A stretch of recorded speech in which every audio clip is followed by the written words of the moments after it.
Welcome to my channel. और आज हम क्वेश्चन पेपर 2020 का न्यूमेरिकल सोल्व करेंगे। अब जैसे नेक्स्ट न्यूमेरिकल हमारे पास, ठीक है ना, तो कुछ इस तरीके से सोप एक्स है, ठीक है ना, चेक कर लो आप, ठीक है। 30 tins of ghee of type B, ठीक है ना, 40 टीन्स टाइप बी है, दो टाइप की बात हो रही है, ठीक है।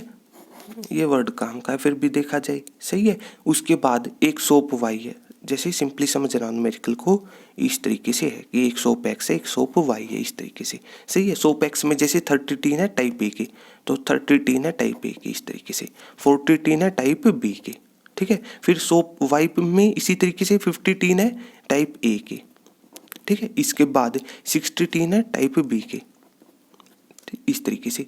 अब यहाँ पर 1 T of ghee is purchased from, ये चीज one of the randomly selected, तो इस बात का मतलब है कि एक टीन ले लिया लेकिन हमें ये नहीं पता कि कहाँ से, मतलब वो यहाँ से भी हो सकता है, यहाँ से भी हो सकता है, सही है। और उसके बाद तो यहाँ पर फिर हमें पता चला कि वो टाइप बी का टीन था, तो यहाँ पर प्रोबेबिलिटी निकालो कि परचेज्ड फ्रॉम सोप वाई, सही है। मतलब एक टीन ले लिया और फिर प्रोबेबिलिटी निकालो कि वो वाई से आया है, वाई सोप से आया, मतलब दोबारा से प्रोबेबिलिटी निकाली, बात खत्म। और ये वर्ड बताता प्रोबेबिलिटी ऑफ प्रोबेबिलिटी को, इस कंसेप्ट को, या फिर को प्रोबेबिलिटी दोबारा से प्रोबेबिलिटी निकाली, या फिर इसका सिंपल सा मतलब था बेस थ्योरम अप्लाई करनी है आपने। सिंपल सी छोटी छोटी बातें बताई थी, सही है। बेस थ्योरम का डायरेक्ट कंसेप्ट क्या बताता कि पहले काम से E1 E2 E3 जितने भी En तक इवेंट बनेंगे, तो इस तरीके छोटी छोटी बातें डायरेक्ट बताई थी, सही है। तो सिंपली लिख लो आप कि लेट E1, ठीक है ना, E1 भी इवेंट, इस तरीके से, सही है। कि मतलब जो टीन है वो सोप एक्स से है, ठीक है ना, बी इवेंट दैट, मतलब टीन इज सिलेक्टेड, जो भी लिखना चाहो आप, टीन इज सिलेक्टेड, इस तरीके से, सही है, फ्रॉम पहली सोप, मतलब सोप एक्स से, सही है। क्यों?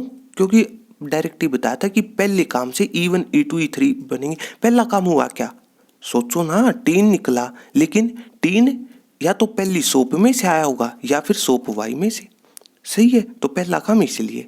इसके बाद E2, दो ही सोप हमारे पास, बात खत्म। तो E2 इवेंट इसी तरीके से स्टेटमेंट लिख देना कि वो सोप वाई में से आया, तो इस तरीके से, सही है। इसके बाद दूसरे काम से ए इवेंट बनता है, तो ए बी इवेंट, तो ए इवेंट क्या आपका, दूसरा काम क्या हुआ, यहाँ से पहले एक टीन निकाल लिया, फिर हमें पता चला कि वो टाइप बी का था, तो बी भी इवेंट दैट, ठीक है ना, टीन इज मतलब सिलेक्टेड, या फिर यह कह सकते हो कि मतलब टाइप बी का टीन सिलेक्ट हुआ है, ठीक है ना, tin of type be selected, simply इस तरीके से, बात खत्म, सही है। अब डायरेक्टली प्रोबेबिलिटी लिखो आप, बात खत्म।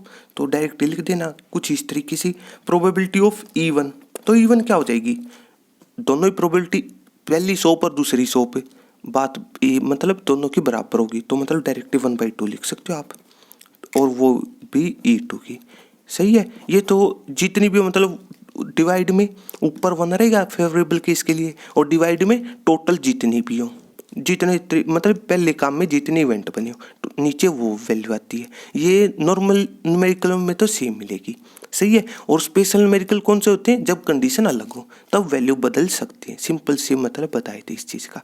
तो इस तरीके से इनकी प्रोबेबिलिटी लिख लिया आपने। अब इसके बाद, ठीक है ना, डायरेक्टली लिख दो कि probability of A by E1, इस वर्ड का मतलब पता होना चाहिए, क्या लिख दिया। और इसी तरीके से ए बाई E2, थोड़ा सा सोचो, इस ये है कंडीशनल प्रोबेबिलिटी, मतलब जो नीचे लिखा हुआ ना वो इवेंट हो चुका है, ये क्या कह रहा है कि E1 इवेंट हो चुका है, मतलब ए की प्रोबेबिलिटी निकालो कब, जब E1 हो चुका हो, तो मतलब E1 हो चुका मतलब सोप एक्स में से, E1 तो ये था ना, सोप एक्स में से टीन आया, और फिर ए क्या था, बी, टाइप बी टीन आया, तो उसकी प्रोबेबिलिटी क्या हो जाएगी, सोप एक्स में से, ठीक है ना, टाइप बी का टीन निकला है, इस चीज का टोटल ये मतलब है। तो प्रोबेबिलिटी का सिंपल फॉर्मूला, ऊपर फेवरेबल केस, तो टीन बी टाइप के तो 40 है ना, तो नंबर ऑफ फेवरेबल केस, नीचे सैंपल स्पेस, तो सोप एक्स का सैंपल स्पेस कितना है, दोनों का सम,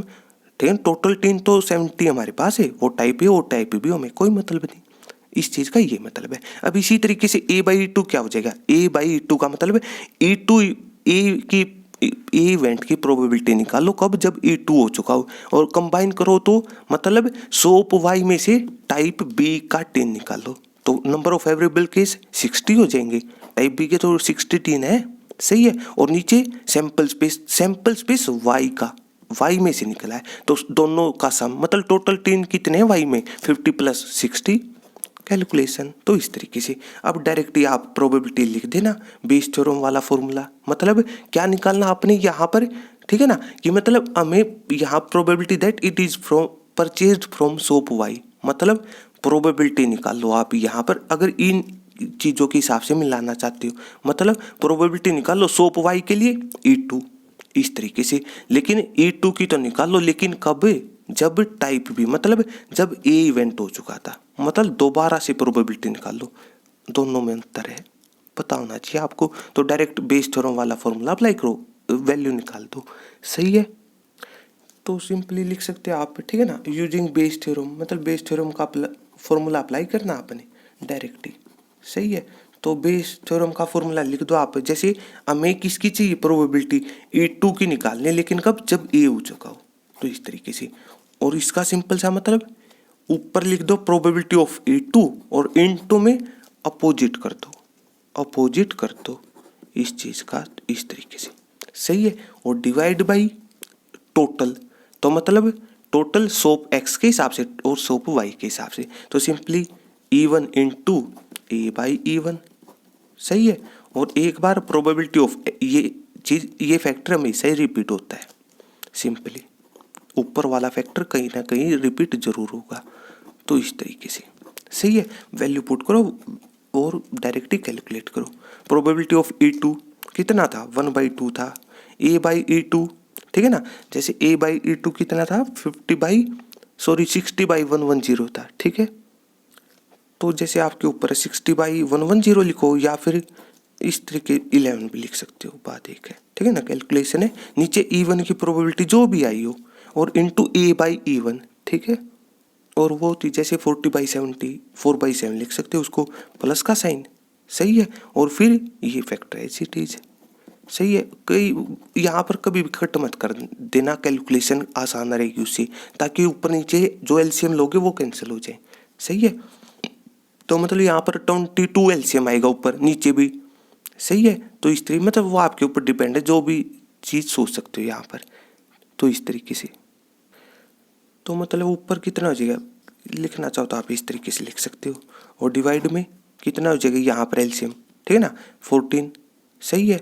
यहाँ पर डायरेक्ट भी लिख सकते हो आप, तो इस तरीके से। और सिंपली कट करने का मतलब एक्चुअल में तो ये होता है, मतलब 1/, ये एक फैक्टर डायरेक्टली कट हो जाए, जैसे 1/2 नीचे से 1/2 कॉमन आ रहा है, डायरेक्टली कट हो जाएगा, और नीचे बचेगा आपके लिए 4/7 और 6/11, तो इस तरीके से, ठीक है। फिर उसके बाद जैसे ऊपर एज इट इज और नीचे एलसीएम कितना हो जाए 88, सही है, इस तरीके से। और यहाँ पर 7, ठीक है ना, तो मतलब 11 × 4 कैलकुलेशन, और यहाँ पर 7 × 6, तो इस तरीके से। और ये लास्ट में कितना हो जाएगा, ये ऊपर चला जाएगा कैंसिल होके, तो मतलब 8 × 6 हो जाएगा, वो कैलकुलेशन है। और नीचे 11 इंटू दिस फैक्टर हो जाएगा, तो मतलब 44 + 42, तो 86 × 11, इस तरीके से, सही है। तो इस तरीके से, लेकिन यहाँ पर एलसीएम इतना होगा, ठीक है ना, छोटी छोटी चीज़ें ध्यान रख लेना बस, तो इस तरीके से। और यहाँ पर कितना हो जाएगा, यहाँ पर डिफरेंस आएगा, ठीक है ना, मतलब 7 × 6, तो इस तरीके से।